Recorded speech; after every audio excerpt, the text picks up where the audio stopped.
პარლამენტში დაბრუნდა, რაც ნებისმიერი დემოკრატიული საზოგადოებისთვის ბევრად უფრო ჯანსაღი პროცესია, ვიდრე არჩევნების შედეგად პარლამენტის წევრობის მანდატ მოპოვებული პოლიტიკოსების ქუჩაში დგომა.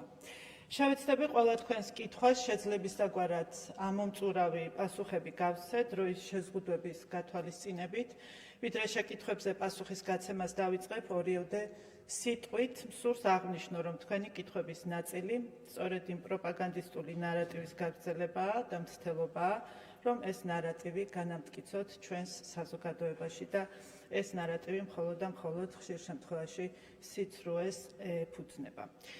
მიუხედავად ამისა, მე კიდევ ერთხელ შევეცდები განმარტო მთელი რიგი საკითხები თქვენთვის და მათთვის, ვისაც ცოტაოდენ მაინც კიდევ სჯერა ამ ცრუ ნარატივების.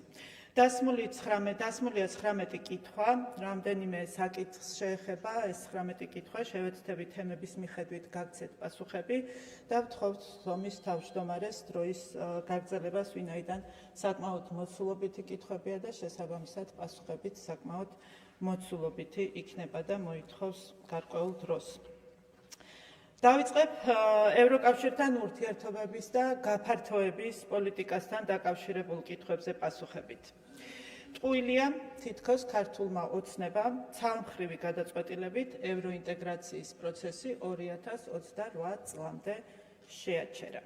ქართულ ოცნებას ევროინტეგრაციის პროცესი არასდროს შეუჩერებია, პირიქით ქართული ოცნების ხელისუფლების თანმიმდევრული პოლიტიკის შედეგად თამამად შეგვიძლია ვთქვათ, რომ დღეს საქართველოს სხვადასხვა მიმართულებით ბევრად უფრო ახლოს არის ევროპულ სტანდარტებთან, ვიდრე სხვა კანდიდატი ქვეყნები.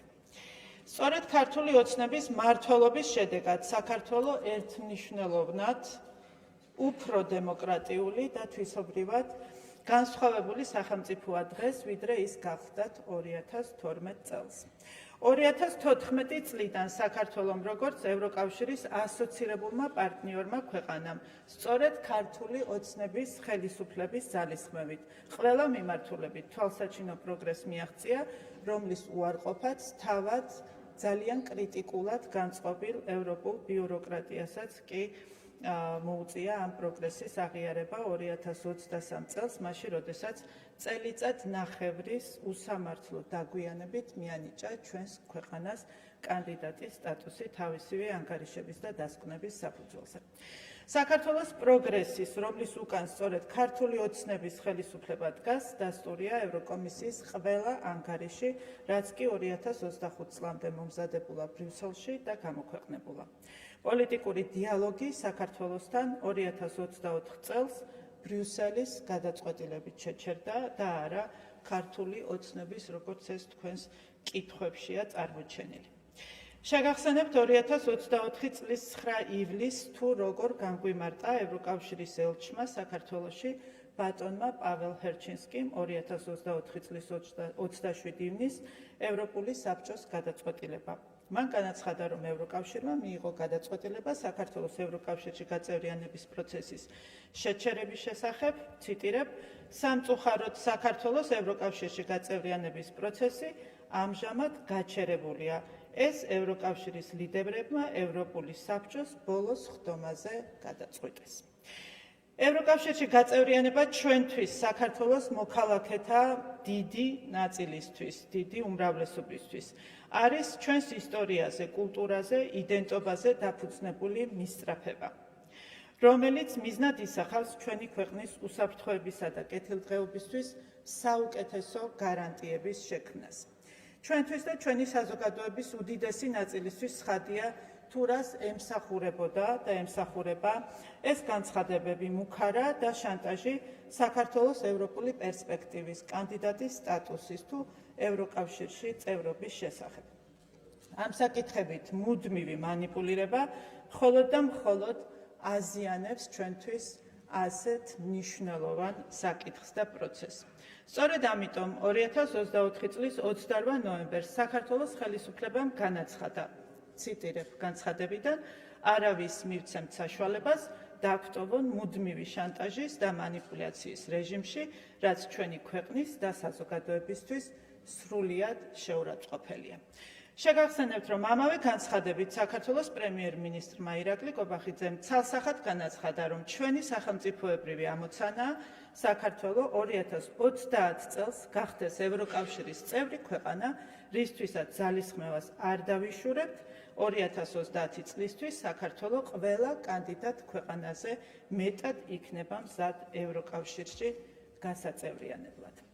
აქვე გაკეთდა განმარტება მოლაპარაკებების გახსნა. დღეს ისევე გამოიყენება ჩვენი ქვეყნის დასაშანტაჟებლად და საზოგადოების გახლეჩვის ინსტრუმენტად, როგორც მანამდე კანდიდატის სტატუსი გამოიყენებოდა. თავარი არაა ის, თუ როდოს გავხსნით მოლაპარაკებებს, არამედ ის, თუ როდის დავხურავთ მას. 2028 წლის ბოლო არის ის დრო, როდესაც საქართველო იქნება ეკონომიკური თვალსაზრისით სათანადოდ მომზადებული, რათა გახსნას მოლაპარაკებები 2030 წელს ევროკავშირში გასაწევრიანებლად. აქვე შეგახსენებთ, რომ გადაწყვეტილებას კანდიდატ ქვეყანასთან მოლაპარაკებების გახსნაზე იღებს ევროკავშირის საბჭო და არა თავად კანდიდატი ქვეყანა. კიდევ ერთხელ ხმამაღლა შეგვიძლია დღეს აქ განვაცხადოთ საქმე შანტაჟის ნაცვლად. ევროკავშირის საბჭოს გადაწყვეტილების მიღებისთანავე მზად ვართ ვაწარმოოთ მოლაპარაკებები ევროკავშირთან, თუმცა ამისთვის საჭიროა მინიმუმ ის, რომ ევროკავშირის ბიუროკრატია დაუბრუნდეს ასოცირების შეთანხმებით ნაკისრი ვალდებულებების შესრულებას და ამავე შეთანხმებით გათვალისწინებული პოლიტიკური დიალოგის წარმოებას საქართველოსთან, რომელიც 2024 წელს შეაჩერა. სხვაგვარად, ნებისმიერი ფორმით გამოხატული წუხილი ქართველი ხალხის ევროპულ მომავალზე ვერ იქნება გულწრფელი და მხოლოდ ქართველი ხალხის პოლარიზაციის მიზანს მოემსახურება, რაც ვერანაირად ვერ იქნება ჩვენი მხრიდან მიღებული და შეფასებული როგორც მეგობრული სულისკვეთება. რაც შეეხება ეგრეთ წოდებულ 9 ნაბიჯს და მის შესრულებას. აღსანიშნავია, რომ 9 ნაბიჯი არასდროს არავის განუსაზღვრავს საქართველოს ევროკავშირთან მოლაპარაკებების დაწყების წინაპირობად.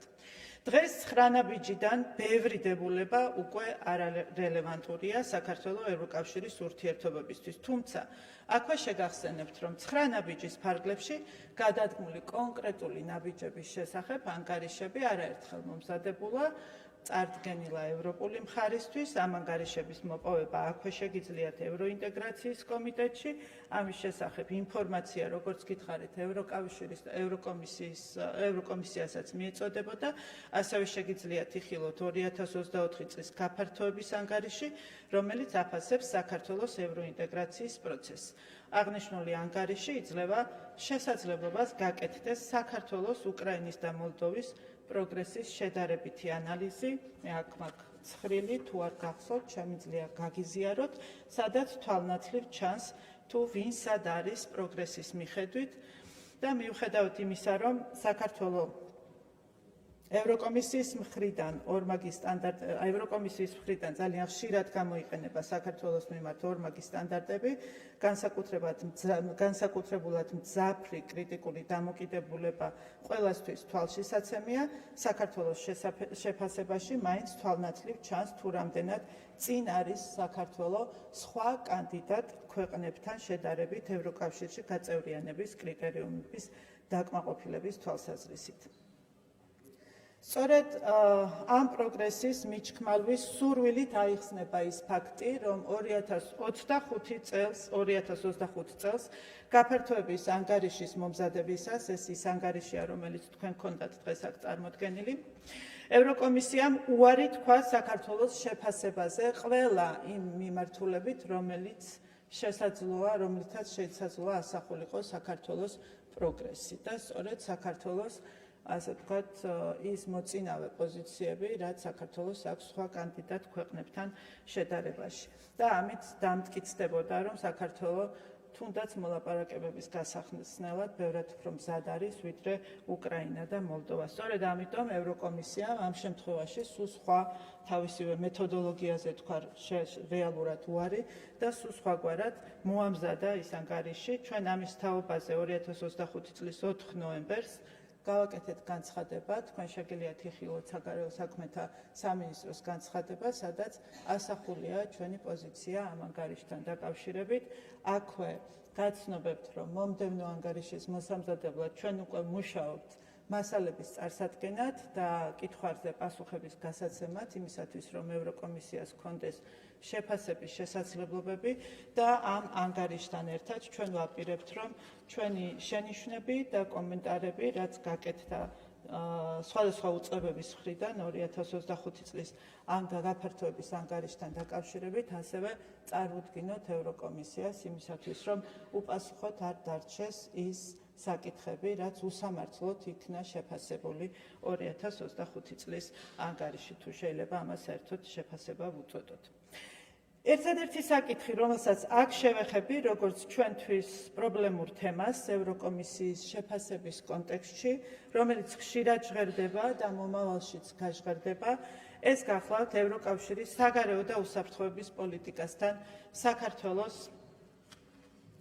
საქართველოს თანხმედრა, რომელიც ხშირად მხოლოდ ევროკავშირის განცხადებებზე მიერთების სტატისტიკით იზომება.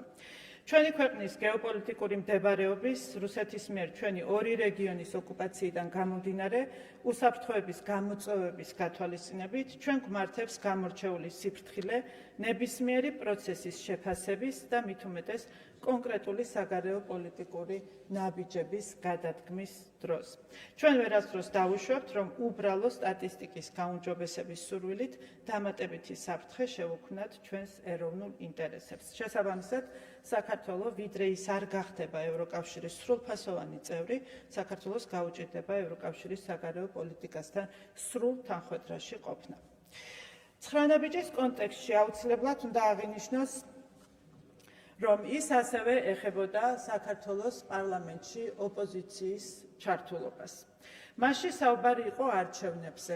შესაბამისად, როდესაც თქვენ ეძებთ ცხრა ნაბიჯის შესრულებაზე პასუხისმგებლებს, ოპოზიცია არ უნდა გაექცეს თავის წილ პასუხისმგებლობას. არჩევნების არაღიარების უსაფუძვლო პოლიტიკით და ოპოზიციის მიერ დემოკრატიულ პროცესზე უარის თქმით, საფუძველი მიეცა ევროპულ ბიუროკრატიას, ესაუბრა ეგრეთ წოდებულ დემოკრატიულ უკუსვლაზე, რის გამოც მაგალითად ქალბატონმა კაია კალასმა 2025 წლის 20 ოქტომბერს საქართველო არ მიიწვია დაკავშირებადობის შესახებ მინისტერიალზე, სადაც მიწვეული იყო ცენტრალური აზიის 5-ვე სახელმწიფო საგარეო საქმეთა მინისტრი, მიწვეული იყო აზერბაიჯანის, სომხეთის და თურქეთის საგარეო საქმეთა მინისტრები და სწორედ დემოკრატიული ეგრეთ წოდებული უკუსვლა იყო საქართველოს ამ შემადგენლობაში არ ყოფნის მიზეზი, რაც აბსოლუტურად ღიმილის მომგვრელია, პარადოქსულია ეს მიდგომა, როდესაც ქვეყანა, რომელიც დღეს ევროკავშირისთვის არის მთავარი ქვეყანა დაკავშირებადობის თვალსაზრისით, განსაკუთრებით, როდესაც ცენტრალურ აზიასთან დაკავშირებადობაზე ვსაუბრობთ, არ იყოს მოლაპარაკებების მაგიდასთან.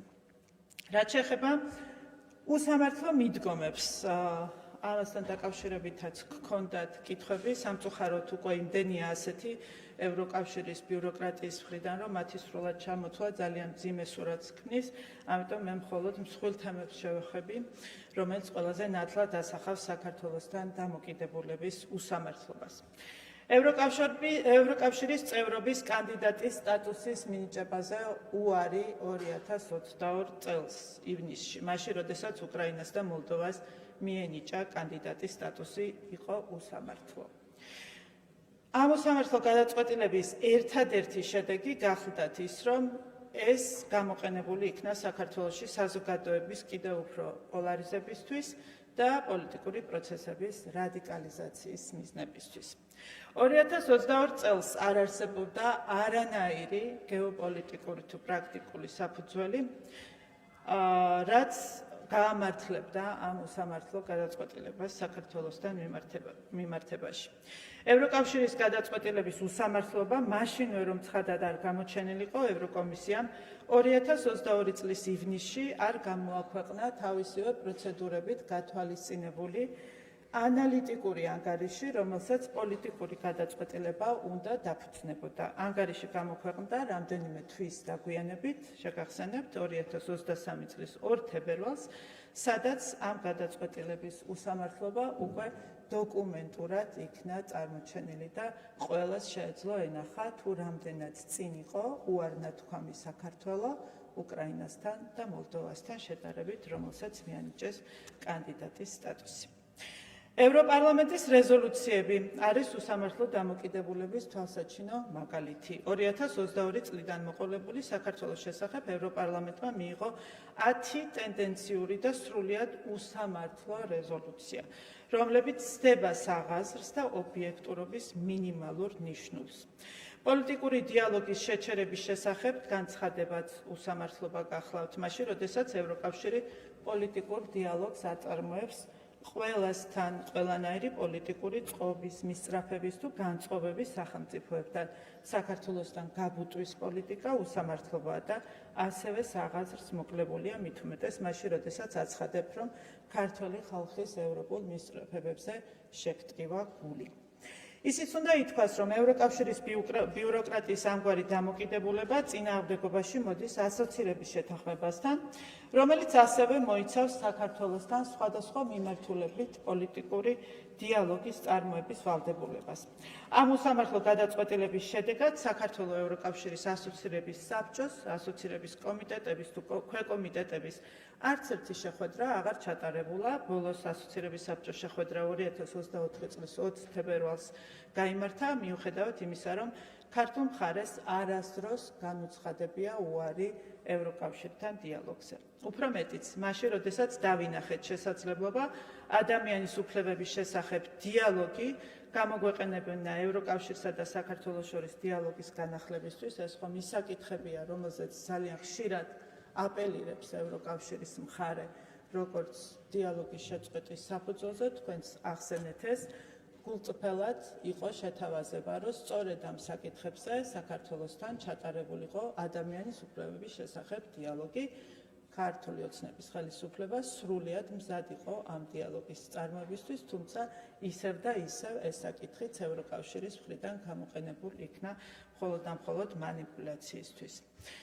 მიუხედავად ამგვარი უსამართლო დამოკიდებულებებისა ევროკავშირის ბიუროკრატიის მხრიდან და ეგრეთ წოდებული იზოლაციის იმიტაციისა, საქართველოს ხელისუფლება აქტიურად იყენებს საერთაშორისო ორგანიზაციების პლატფორმებს, ასევე სხვადასხვა საერთაშორისო ფორუმებს, ორმხრივ კავშირებს საქართველოს ეროვნული ინტერესების შესაბამისად საგარეო პოლიტიკის წარმართვისთვის და ჩვენი ქვეყნის პოზიციების სათანადოდ დასაცავად.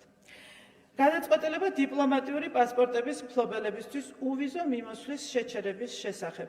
ასევე უსამართლობაა და სრულიად უსაფუძვლოა, თუ როგორ შეიძლება, ეს არის კარგი მაგალითი იმისა, თუ როგორ შეიძლება ევროკავშირის ნებისმიერი პოლიტიკის ინსტრუმენტად გამოყენება ბრიუსელის ბიუროკრატიის მხრიდან საქართველოში შიდა პოლიტიკური დღისწესრიგის და წნეხის შესაქმნელად. რაც შეეხება ბრალდებებს, ეგრეთ წოდებული ანტიდასავლური თუ ანტიევროპული რიტორიკის შესახებ, ესეც გახლავთ იმ პროპაგანდის ორკესტრირებული კამპანიების და მათ შორის მიზანმიმართული უცხოური საინფორმაციო მანიპულაციების და ჩარევის გაგრძელება, რაც გამოიყენება ჩვენი ქვეყნის წინააღმდეგ და მიმართულია საქართველოს ეროვნული ინტერესების დაზიანებისკენ. ჩვენ გვაქვს მომზადებული საკმაოდ ვრცელი კრებული, მე აქ მაქვს, დიდია, ესეც ბევრია, ძალიან. შემიძლია დაგიტოვოთ, რომ გაეცნოთ, სადაც თავმოყრილია რეზოლუციები, სხვადასხვა დოკუმენტები, განცხადებები, რომლის ავტორებიც არიან უცხო ქვეყნების, ძირითადად ევროპელი პოლიტიკოსები, უცხოური ორგანიზაციები, ეგრეთ წოდებული სამოქალაქო საზოგადოების აქტივისტები, ხანდახან ელჩებიც და აღნიშნული რეზოლუციები თუ განცხადებები ხშირ შემთხვევაში მიმართულია ქვეყნის მოქალაქეების მიერ არჩეული ხელისუფლების წინააღმდეგ და წარმოადგენენ თავდასხმას ქვეყნის ლეგიტიმურ ხელისუფლებაზე, რომელიც ლეგიტიმურად იცავს ჩვენი ქვეყნის ეროვნულ ინტერესებს. ამ ვითარებაში საპასუხო განცხადებები ანტიევროპულ ან ანტიდასავლურ რიტორიკად არ უნდა მოინათლოს.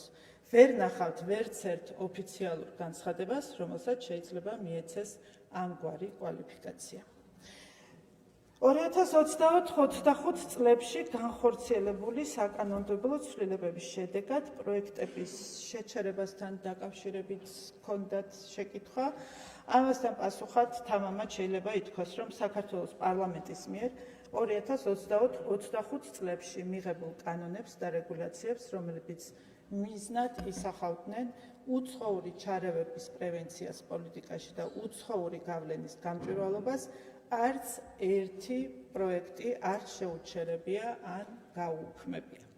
დღეს ვფიქრობ, აღარავის უნდა კონდეს კითხვები პოლიტიკაში უცხოური ჩარევების პრევენციის და უცხოური გავლენების გამჭვირვალობის აუცილებლობასთან დაკავშირებით.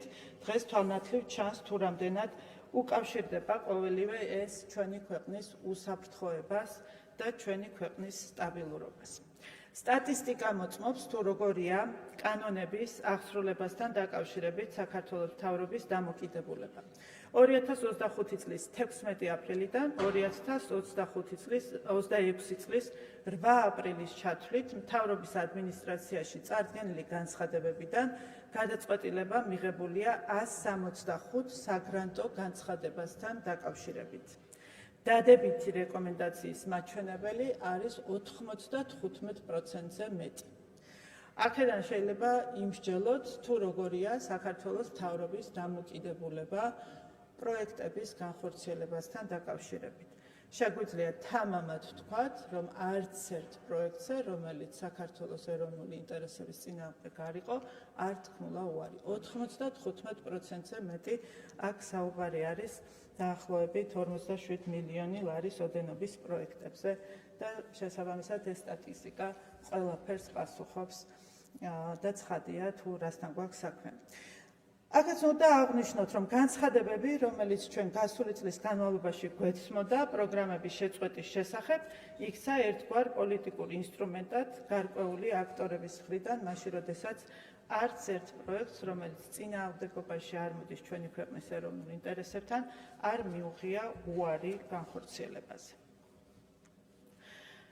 რაც შეეხება კითხვას, ჰქონდა თუ არა ევროკავშირთან ურთიერთობებში დამდგარ ეგრეთ წოდებულ კრიზისს გავლენა ამერიკის შეერთებულ შტატებთან სტრატეგიულ პარტნიორობაზე, მოგახსენებთ, რომ ევროკავშირთან ურთიერთობებში დამდგარ ეგრეთ წოდებულ კრიზისს და ბაიდენის ადმინისტრაციის მიერ საქართველოსთან სტრატეგიული პარტნიორობის შეჩერებას, ამ შეჩერების შესახებ გადაწყვეტილებას ერთი და იგივე ავტორები ყავს, რომლებიც საქართველოს ურთიერთობებს ევროკავშირთან და ამერიკის შეერთებულ შტატებთან იყენებენ მხოლოდ და მხოლოდ პოლიტიკურ ინსტრუმენტად შანტაჟისთვის და ზეწოლისთვის.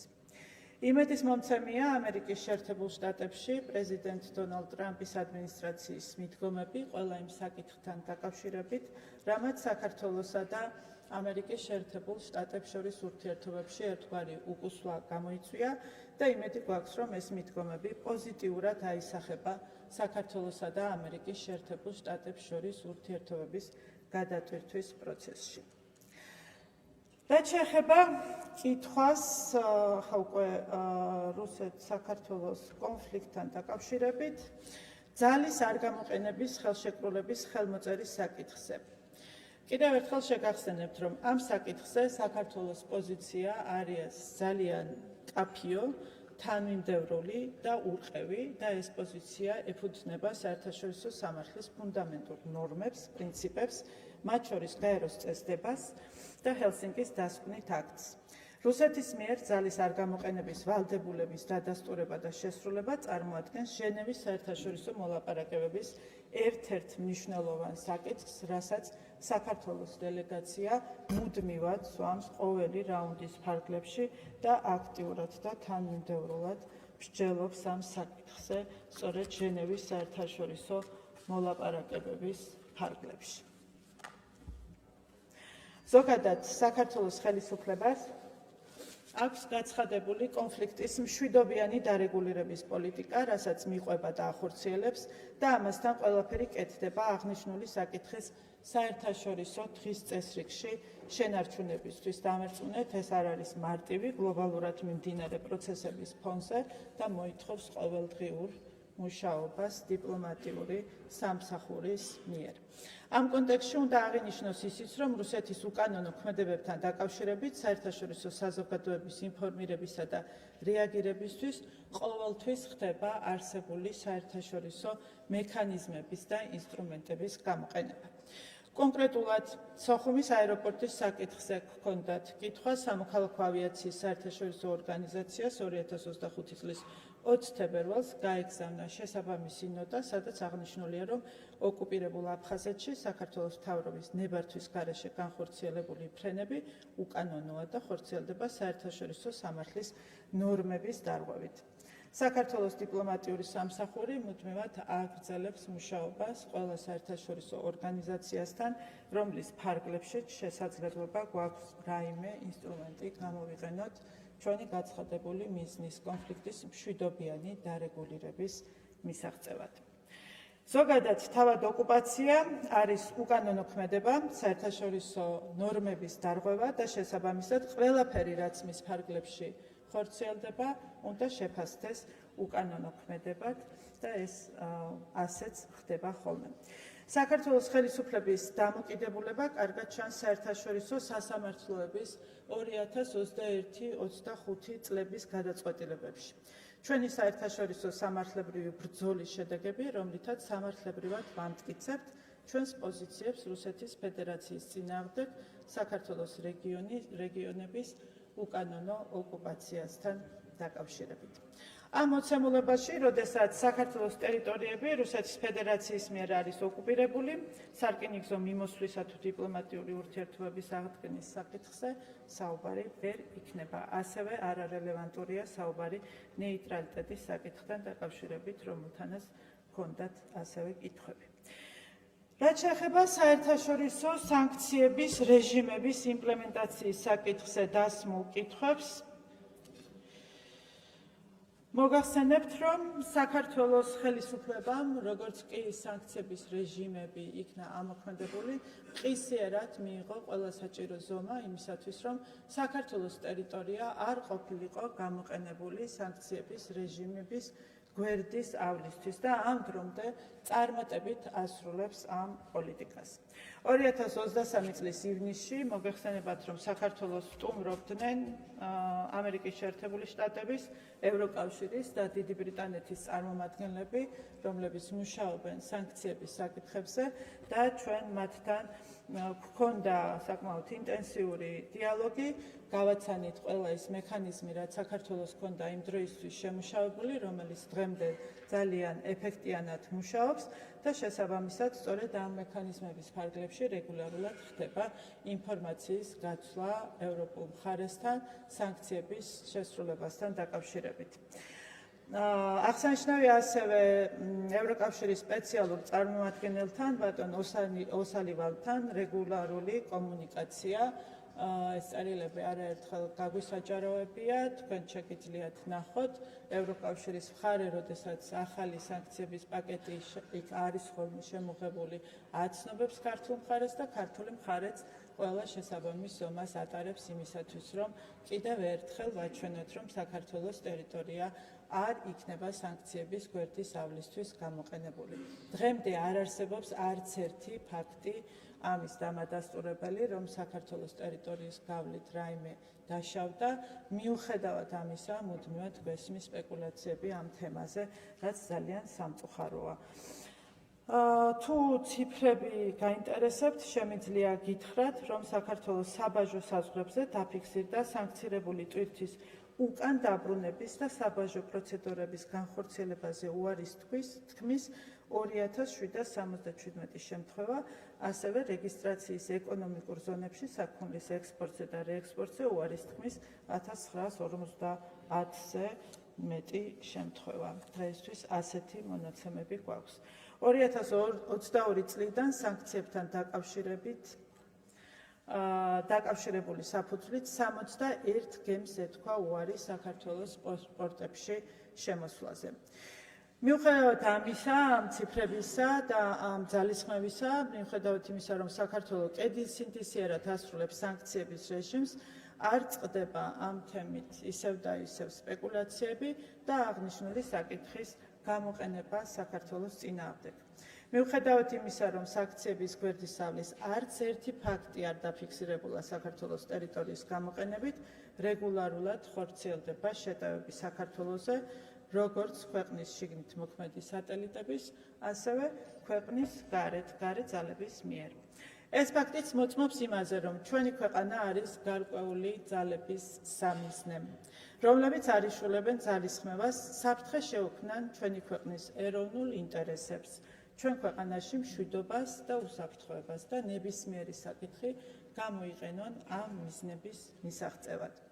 ამ მოცემულობაში საქართველოს ხელისუფლების ბრძოლა საქართველოს ინტერესების დასაცავად არც თუ ისე მარტივია, მაგრამ მხოლოდ სიამაყით შეგვიძლია ვთქვათ, რომ წარმატებით ვახერხებთ ურთულეს გეოპოლიტიკურ მოცემულობაში ჩვენს ქვეყანაში მშვიდობის და უსაფრთხოების შენარჩუნებას და სტაბილური ეკონომიკური განვითარებისთვის და კეთილდღეობისთვის სათანადო პირობების შექმნას.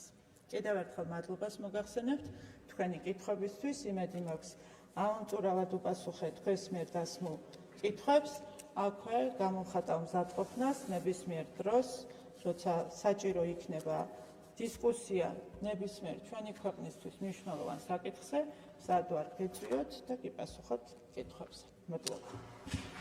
Საბატონო მაკა, თქვენ არჩე ტრიბუნასთან ვინაიდან რეგლამენტის მიხედვით ერთ შეკითხვას დამაზუსტებელს ალბათ კვლავ ბატონი გიორგი შარაშიძე დასვავს და შემდეგ თქვენი პასუხის შემდეგ ამას მოყვება სხვა შეკითხვები და აი მაშინ შეგიძლიათ დასხდეთ იმედია 2 წუთი გეყოფათ ბატონო გიორგი რომ შეკითხვა დასვათ ადგილიდან.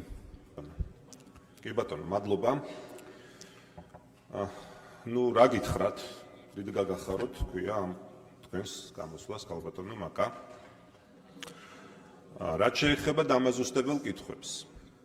ნუ თქვენ საკმაოდ ისეთი ლავირება გამოიჩინეთ რაღაცა გარკვეული კატეგორიის კითხვებს, როგორც თქვენს პროპაგანდას სჭირდებოდა უპასუხეთ, რაღაც ნაწილს ფაქტობრივად არც კი უპასუხეთ და გვერდი აუარეთ, ამიტომ მინდა რა თქმა უნდა ამ დაზუსტების შესაძლებლობით ვისარგებლოთ და გთხოვოთ დააზუსტოთ. მაგალითად, მეხუთე კითხვაზე პასუხი.